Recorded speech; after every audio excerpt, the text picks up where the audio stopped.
doing? I hope you're doing okay. This isn't easy, as I have said before, but it is doable. So today I want to look at, what Good Friday, the crucifixion, meditating on it, what that means to us, okay? So first of all, it is a solemn observance. It is a holy day, as not said, it's a church holy day. Catholics are definitely supposed to go to church today. One of the practices that is followed by the traditional church is called the Stations of the Cross. It's stopping at image after image of Jesus' crucifixion. And I would like to invite you, I will put a link in the comment section here, and I invite you to click on the link. I made a lovely meditation based on the crucifixion, on the Stations of the Cross, with metaphysical interpretation. So we're not going to go too deep into the metaphysical interpretation today, but we will do a little bit, and then I invite you to do the meditation, which will have more of the metaphysical interpretation. In Unity, we look at these things on 3 levels. We look on the history. Something happened. And then we look at the moral. What does this say to us? And then we look at the spiritual. What is this saying to me? A lot of people in Unity don't want to talk about or look at the crucifix. I have one here. My son Frank gave that to me, and it's a lovely blown glass one. But the thing is, people don't like it because it's a symbol of suffering and death. But that's not the way that's not what I focus on. What I focus on is this was part of the ultimate overcoming. We're all here to learn. We're here to overcome. What are you here to overcome? And this is a great opportunity to do it. I mean, what we consider when we look at a cross, and you'll notice I'm wearing, it's an empty cross, and that's after the resurrection. And that little cross, I'll try to get a little closer to show it to you. That cross was left standing at ground zero on 9/11. So it's 2 I-beams, 2 cross beams with a piece of something over it that looks like it could have been a piece of material. So I say it's an empty cross. That's a good thing to look at, because we have to remember that we might have gone through this crucifixion experience, but there is getting past it. Now, most of us are probably not liking what we're going through right now. It's a crucifixion experience in a different way. We look at that term as crossing out. Sure, we'd like to cross out this whole thing, but we don't have to. We want to learn from it. We are here to learn. If we don't learn that we're here to learn, and I'm going to tell you, it's just as hard for me. Really hearing that negative news every day just tends to grind on you, and we're so hungry for good news. At the same time, can't we remember it has only been 3 or 4 weeks that we have been confined? That's not that long. People have vacations that are longer than that. Some people think that Darwin said survival is survival of the fittest is how it's going to work out. But did you know that's not what he really said? Darwin really said survival of those with the ability to adapt. Do you have the ability to adapt? I know I'm trying, and this is a perfect opportunity to see where we might need to adapt. I was wondering, and I know you don't want to hear this, but what if it was over tomorrow? What if all of a sudden it was all over the news, all of a sudden the virus is gone, disappeared, went back from where it came, nobody knows where it came from, but we're good to go out. If it were over, would we have learned anything in this time? Because you see, the way I see it is we're here to learn. So if we're not learning, we're only going to get back into the same circumstances. I so encourage you to look at this time and say, what's it to learn? I would like to see no less than 6 weeks of confinement. Oh God, don't scream at me. But what I'm looking at is, did you know it takes about 6 weeks to break habits? It takes about 6 weeks to change things.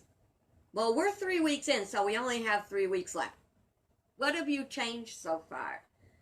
I know I'm having to really struggle with staying positive no matter what.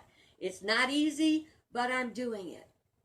I have another question to ask. What if Jesus showed up tonight and said, I came to take you with me? Oh, it's over. We're done. The worst has happened. It's over. Come on, we're ready to go. Seriously? What consciousness would Jesus be taking with him?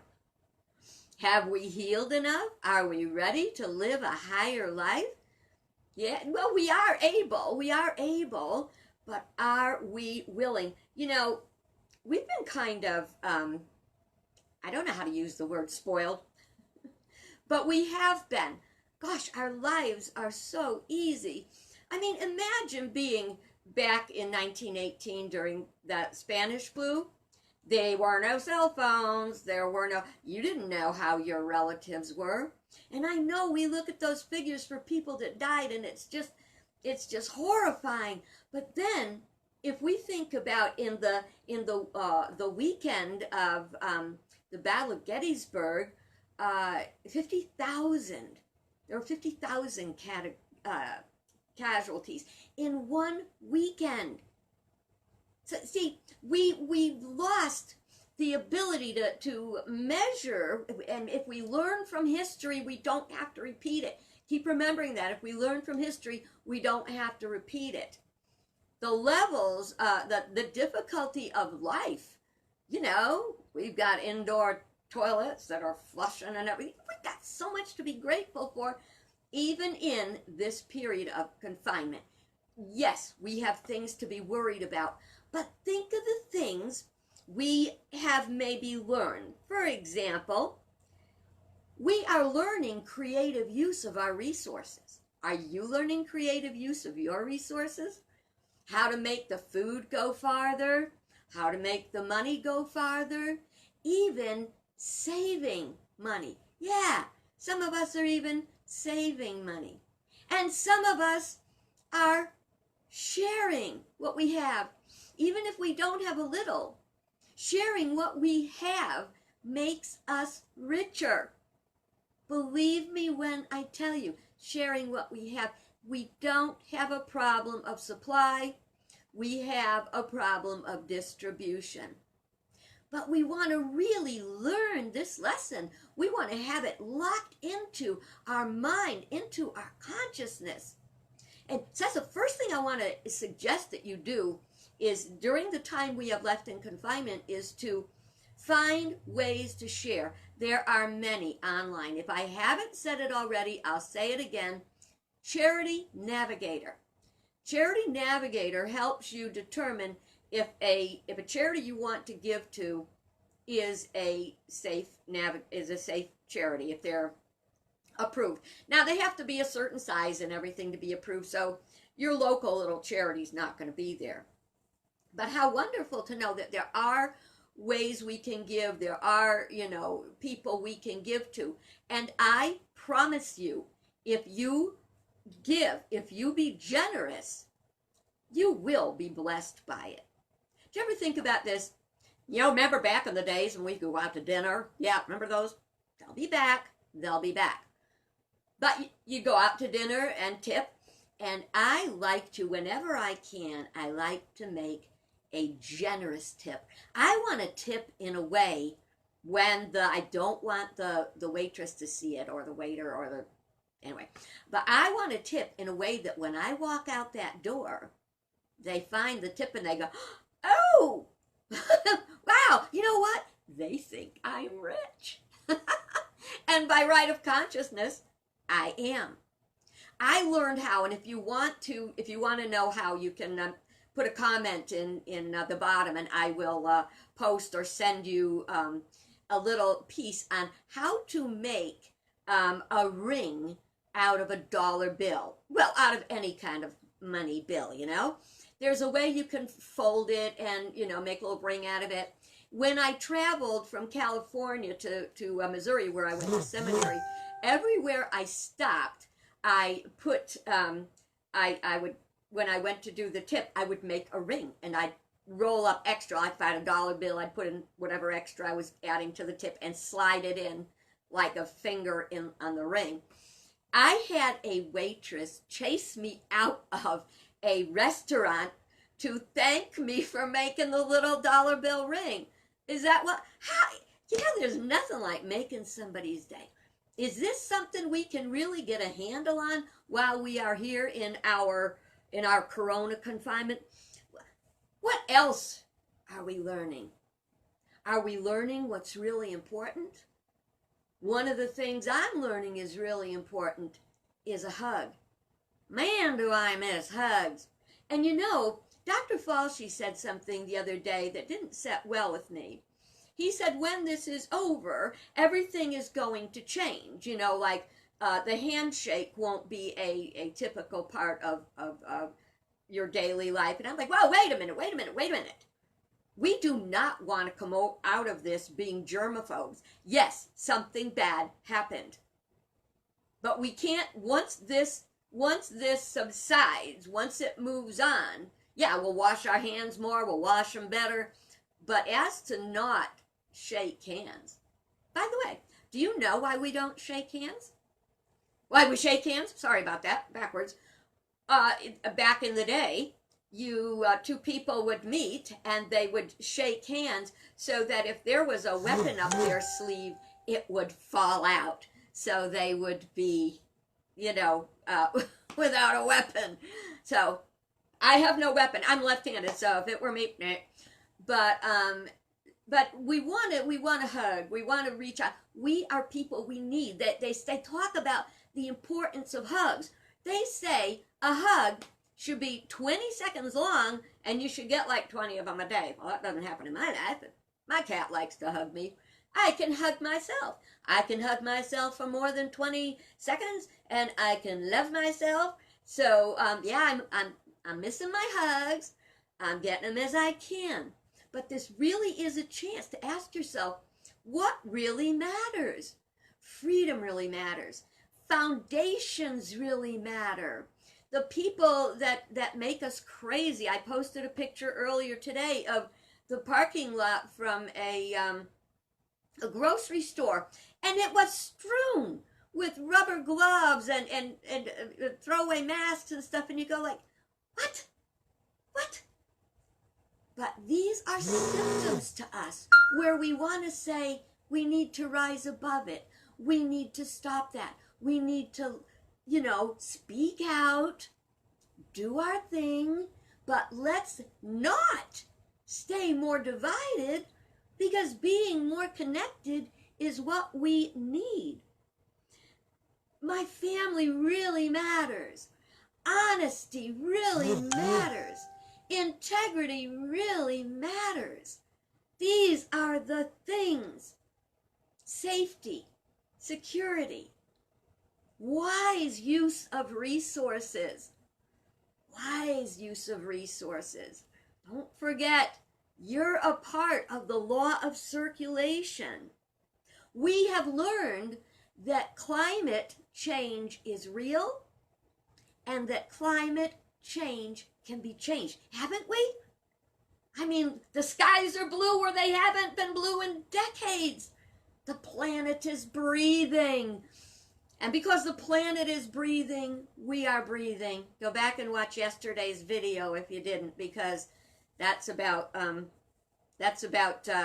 another aspect on where this might have come from. We have learned, hopefully, about our growth areas. We've probably learned, if you're living with your family, they can tell you where you need to grow. Sometimes they may tell you chill out. Sometimes they may tell you wash the dishes. You're a part of this family. But boy, we sure have learned how important they are. We may have learned how important the sound of a person's voice is. I have learned and blessed and given thanks for my portal, for my phone, for the ability to be able to share stuff that I hope brightens your day. We have learned a lot. But the thing is, learning it is one thing. Applying our knowledge is another. Are we applying the knowledge that we're getting? Are we taking our growth areas and working with them? Are we sharing? We want to know that we will come through this strong and healthy. You do know we are interdependent. That is one of the most important things to learn here. We are interdependent. We all need each other. We need every country. We need every state.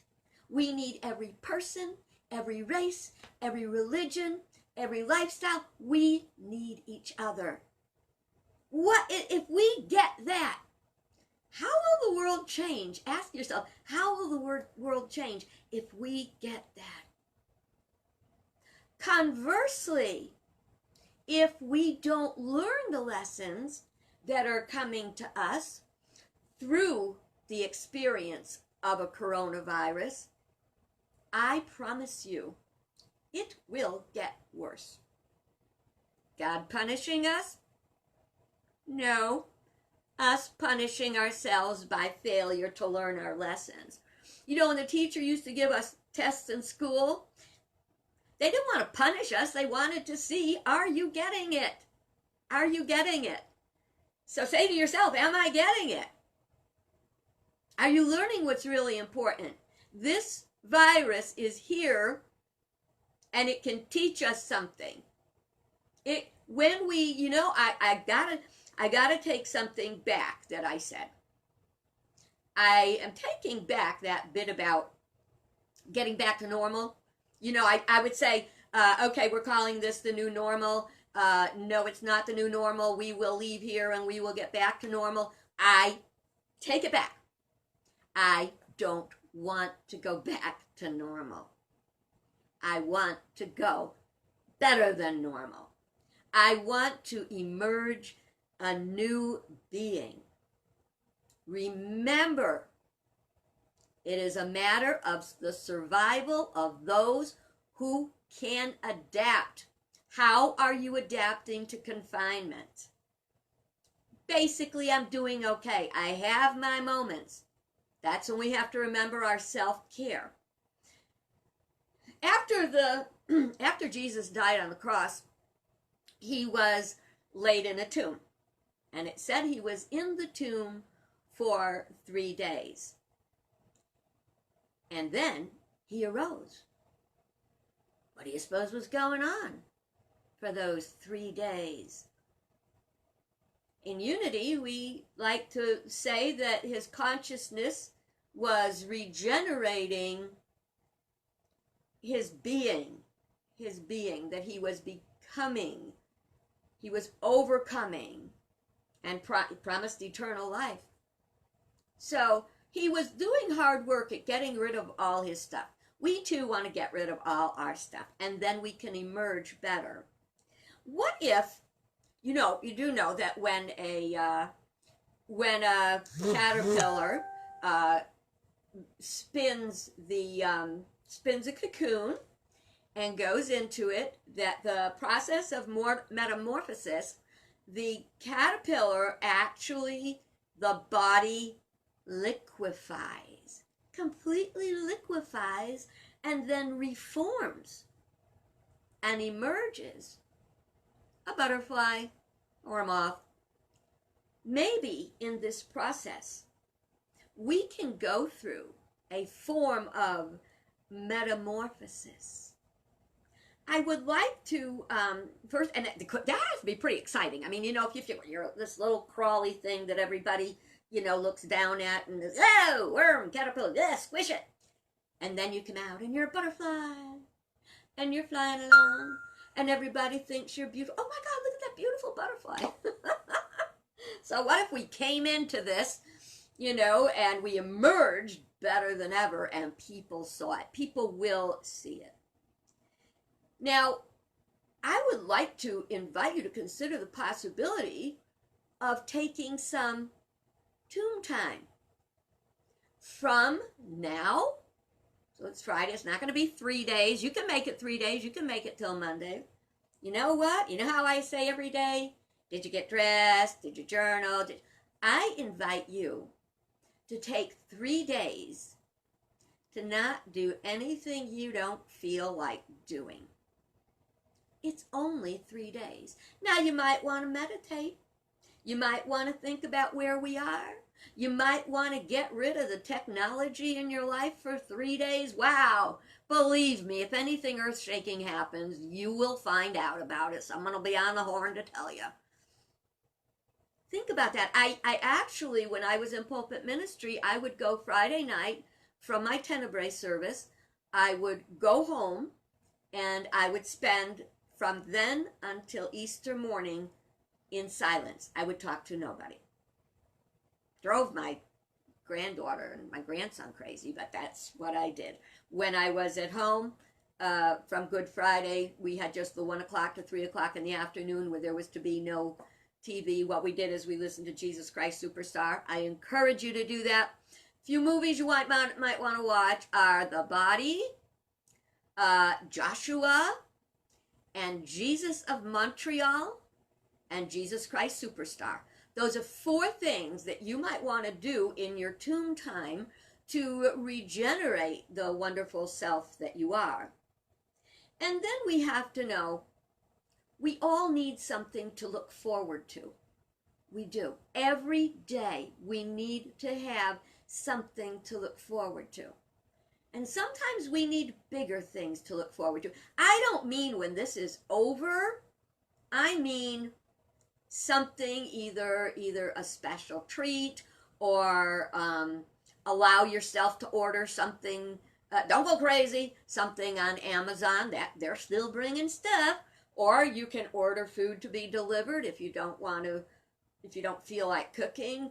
So take 3 days of tomb time, take care of yourself, give yourself something good to look forward to, and ask yourself, how could I make Easter special?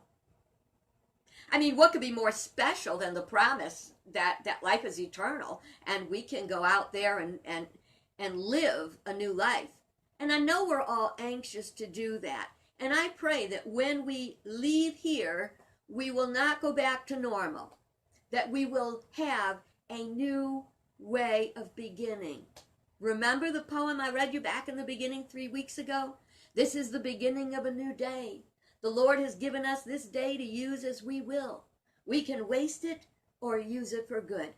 But whatever we do today is important because we are exchanging a day of our lives for it.